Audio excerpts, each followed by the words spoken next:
সম্মানিত দর্শক শ্রোতা, পরম সৃষ্টিকর্তা যিনি অসীম দয়ালু, শুরু করছি তার নাম।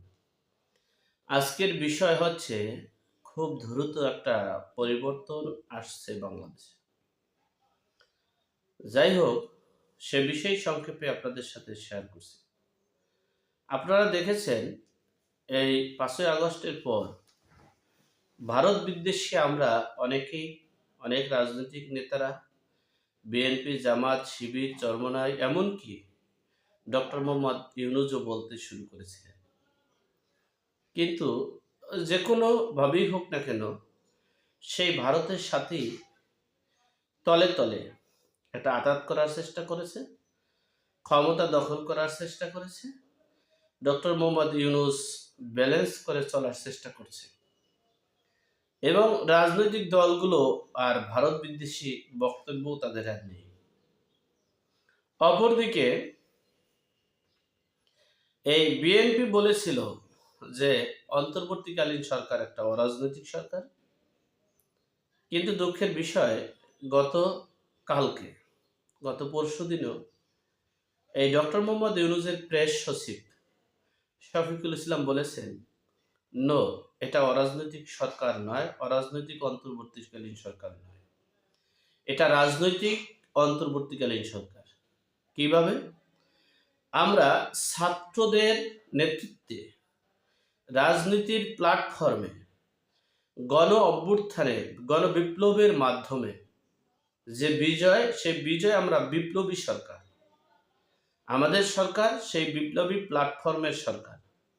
সুতরাং যদি মনে করেন যে এটা নির্দলীয় সরকার, এটা তত্ত্বাবধায়ক সরকার, তাহলে ভুল হবে। এমনকি ডক্টর মোহাম্মদ ইউনূসও তিনি বাংলাদেশের মিডিয়ার সাথে কথা বলতে অতটা ইন্টারেস্ট ফিল করেন না।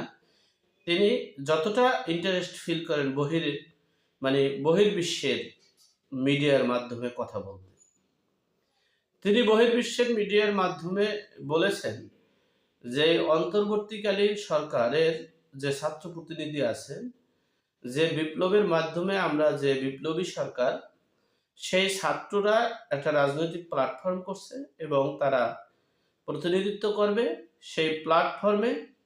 ছাত্ররা বলেছেন যে আমাদের তো পরিস্থিতি নাই, একটা এমপি হওয়ার যোগ্যতা নাই। তখন ডক্টর মোহাম্মদ ইউনূস বলেছে, আমাদের সর্বদিক থেকে প্রশাসন বলো, অর্থনৈতিক বলো, সামাজিক বলো, সব কিছু থেকেই তোমাদেরকে প্রোটেকশন দেওয়া হবে এবং তোমাদের বাংলাদেশ না, বহির্বিশ্ব তোমাদের পরিস্থিতি হয়েছে। আমি বিশ্ববাসীকে পরিচয় করে দিয়েছি ছাত্রদের, এই মাহফুজ আলমকে মাস্টার মাইন্ড। সুতরাং কেন তোমরা পিছনে ফেলবে? তাহলে বোঝা গেল এটা ছাত্র এবং সমন্বয়কারী বৈষম্য বিরোধী ছাত্রদের বিপ্লবের সরকার।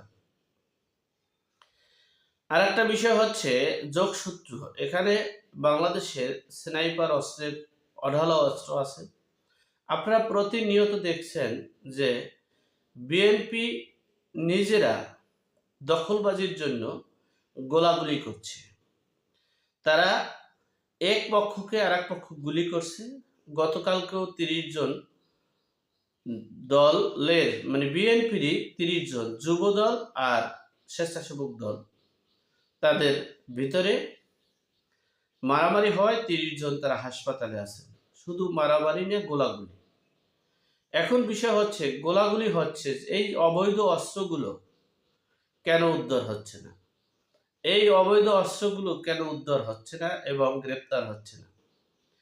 যাই হোক, সর্বোপরি দিক থেকে এই সেনাবাহিনী একটা নিরপেক্ষতা পালনের দিকে যাচ্ছে। আপনারা দেখেছেন এখন সবাই, এই আঞ্চলিক ভাষায় একটা কথা আছে, কচ্ছপের যেরকমের মাথা বের করে কিন্তু ভয় ভীতি পাইলেই আবার ঢুকিয়ে নেয়। ঠিক এখন বাংলাদেশের প্ল্যাটফর্মের রাজনীতির অবস্থা এবং ডক্টর মোহাম্মদ ইউনূসের অবস্থা, ছাত্র সমন্বয়কারীদের অবস্থা ঠিক কচ্ছপের মতো হয়ে গেছে। তারা মাথা বের করে আবার ঠেলে দেয়। অপরদিকে আওয়ামী লীগও ঠিক সেরকমের অবস্থান করছে। তারাও মাথা বার করে, অর্থাৎ জয় বাংলা স্লোগান সারা বাংলাদেশে লিখেছে এবং তারা জানান দিচ্ছে, লিফলেট বিতরণ করছে এবং হরতালের ডাকও তারা দিয়েছে। এইটা দিয়ে বুঝতে মানে বাংলাদেশের জনগণকে এবং বহির্বিশ্বকে বুঝাতে চেয়েছে আমরা রাজপথে আছি, আমরা পালিয়ে যাইনি, আমাদের শক্তি আছে, আমাদের সামর্থ্য আছে। যাই হোক, সর্বোপরি কথা হচ্ছে এই যে বিএনপির একজন যুব দলের নেতাকে সেনাবাহিনী যৌথ বাহিনীরা মানে তাকে সন্দেহভাজন অস্ত্রধারী হিসেবে আটক করেছে। সেখানে তিনি হয়তোবা বিভিন্ন রোগে আক্রান্ত ছিল, সে আক্রান্তের কারণে তিনি হয়তোবা চিকিৎসাধীন অবস্থায় মারা গিয়েছেন। এখন এই মির্জা ফখরুল ইসলাম সহ অ্যাডভোকেট রুহুল কবির রেজভী সাহেব তারা বক্তব্য দিচ্ছেন এই রকমের নির্বিচারে হত্যা হবে কেন, এই রকমের বিচার বহির্ভূত হত্যা হবে কেন। আসলে এই কথাটাই জাতি জানতে চায়, বিশ্ববাসী জানতে চায়, বিশ্ব মোরলরা জানতে চায়। যেখানে মানে মিনিমাম 100 নেতাকর্মীকে আওয়ামী লীগের জেলে বসে হেফাজত অবস্থায় মেরে ফেলছে, তখনকার প্রতিবাদ কোথায় ছিল? এই বিএনপির মহাসচিব মির্জা ফখরুল বলেন, এই মির্জা রেজভী অ্যাডভোকেট রুহুল কবির রেজভী সাহেব বলেন, তাদের বক্তব্য কোথায় ছিল যে নির্বিচারে হত্যা কেন হবে? যেখানে আওয়ামী লীগ দোষী সাব্যস্ত, যেখানে আওয়ামী লীগ অপরাধী, আওয়ামী লীগ চলে গেছে, সেখানে আওয়ামী লীগ কেন? বাংলাদেশের একটা হত্যাকাণ্ড নির্বিচারে হবে না। তখন এই বক্তব্য কোথায় ছিল? সেনাবাহিনী বলেন আর যৌথ বাহিনী বলেন, যা কিছুই বলেন না কেন, এই বক্তব্যটাই মূলত কালের পরিবর্তনে, সময়ের বিবর্তনে সেটা চলে আসছে। সময়ের খালি পরিবর্তনে সব কিছু ফুটে আসছে। এখন আপনারা সেনাবাহিনীকে পদত্যাগ করাতে চান, সেনাবাহিনীর বিচার করবেন নাকি? আপনারা এ যাবৎ পুলিশের হেফাজতে, সেনাবাহিনীর হেফাজতে এ যাবৎ যত আওয়ামী লীগের নেতাকর্মীদের হত্যা করেছেন, তার বিচার কি করবে? এটাই জাতির প্রশ্ন। যাই হোক, সর্বোপরি কথা হচ্ছে সেনাবাহিনীর উপরে যেভাবে রুখে দাঁড়াচ্ছে, এখন এই মুহূর্তে যে গুঞ্জন শোনা যাচ্ছে সেনাবাহিনীর ভিতরে, এই যে লেফটেন্যান্ট একজন সিনিয়র অফিসার কমান্ডার, তাকে প্রত্যাহার করা হয়েছে। কি অপরাধে তাকে প্রত্যাহার করা হয়েছে, কেন? এখানে যৌথ বাহিনী সম্পৃক্ত। যৌথ বাহিনী শব্দের অর্থ বুঝতে হবে। সেনাবাহিনী এই তো দেশের মানে নিরপেক্ষ ভূমিকা পালন করবে। সেখানে বিএনপি কে, আওয়ামী লীগ কে, জামাত কে, জাতীয় পার্টি, এটা দেখার সময় নেই। অপরাধী সে অপরাধী। সুতরাং এই মানে সেনাবাহিনীকে খেপাচ্ছে, সেনাবাহিনীকে বিতর্কিত করছে এই বিএনপি। যে বিএনপি দেশটাকে আজকে এই মানে একটা যে করুণ অবস্থা, যে ভয়াবহ অবস্থা সেটা তৈরি করছে তারা। আজকে আঞ্চলিক ভাষায় একটা কথা আছে, পাপ বাপকে ছাড়ে না, নিজের গর্তে নিজেই পরে মরার চেষ্টা করছে। বিএনপির মতো একটা রাজনৈতিক দলের এইভাবে এই গণতন্ত্র হত্যা, দেশের সংবিধান হত্যা, মুক্তিযোদ্ধা হত্যা, রিসেট বাটন পুশের পক্ষে কাজ করছে, এটা দেশের জনগণ কখনোই ভাবতে পারেনি, আর এটা মেনে নিতে পারবে না। যাই হোক, সর্বোপরি দিক থেকে বিএনপির এই মানে আন্দোলন সংগ্রামের মধ্য দিয়ে হয়তো বা সামরিক শাসনের একটা আভাস পাওয়া যাচ্ছে।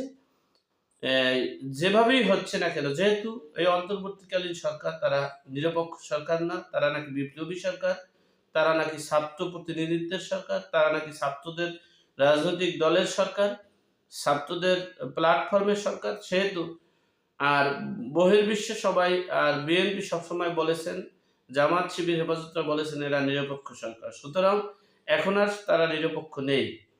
তাহলে সেখানে যেহেতু নিরপেক্ষ সরকার নয়, সেহেতু বিএনপিও চাচ্ছে নিরপেক্ষ এবং অন্যান্য রাজনৈতিক দলগুলো চাচ্ছে নিরপেক্ষ, আর আওয়ামী লীগ চাচ্ছে ডক্টর ইউনূসের পতন।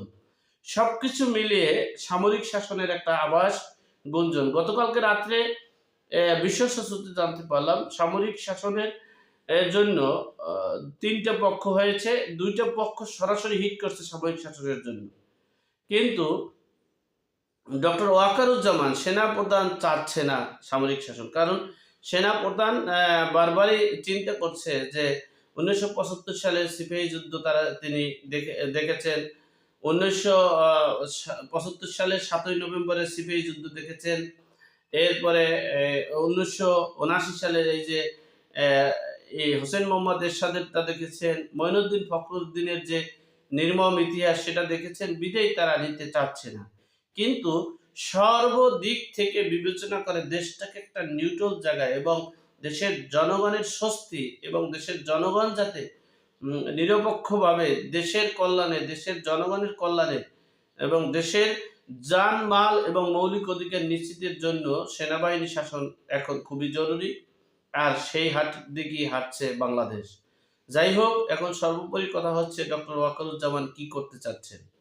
ডক্টর ওয়াকারুজ্জামান চাচ্ছে না মানে সেনা শাসিত সরকার গঠন করতে, কিন্তু ডক্টর ওয়াকারুজ্জামানের নিচে যে প্ল্যাটফর্মটা আছে, ২টা গ্রুপ, তারা দোনোটা গ্রুপ একত্রিত হয়েছে এবং তারা চাচ্ছে সামরিক শাসনটা জারি করে দেশের এই দুরবস্থা থেকে মুক্ত করা এবং সকল অপরাধী, সে যে দলেরই হোক না কেন, সকল অপরাধ, কারণ আইন শৃঙ্খলা রক্ষাকারী বাহিনী নেই, বিচার ব্যবস্থা নেই, নির্বিচারে হত্যা হচ্ছে, গুম হচ্ছে, রাহাজানি হচ্ছে। আর এটা নিয়ন্ত্রণ করতে হলে একমাত্র মঈনুদ্দিন ফখরুদ্দিনের মতো একটা সরকার দরকার আছে। সুতরাং সেই সরকার দরকার আছে বিধেই বাংলাদেশের এই সেনাবাহিনীর ভিতরে ৩টা গ্রুপ হয়েছে, ২টা গ্রুপ একমত পোষণ করেছে। আর ডক্টর ওয়াকারুজ্জামান তিনি চাচ্ছে না, অর্থাৎ সেনা শাসিত সরকার হলে তো তাকেই আগে বসাতে হবে, সেজন্য তিনি চাচ্ছে না এই রাজনীতির ভিতরে ঢুকে এই সামরিক শাসন জারি করা। যাই হোক, সর্বোপরি কথা হচ্ছে দেশের হয়তো বা বিশাল একটা পরিবর্তন আসতে পারে বলে আশঙ্কা করা যাচ্ছে।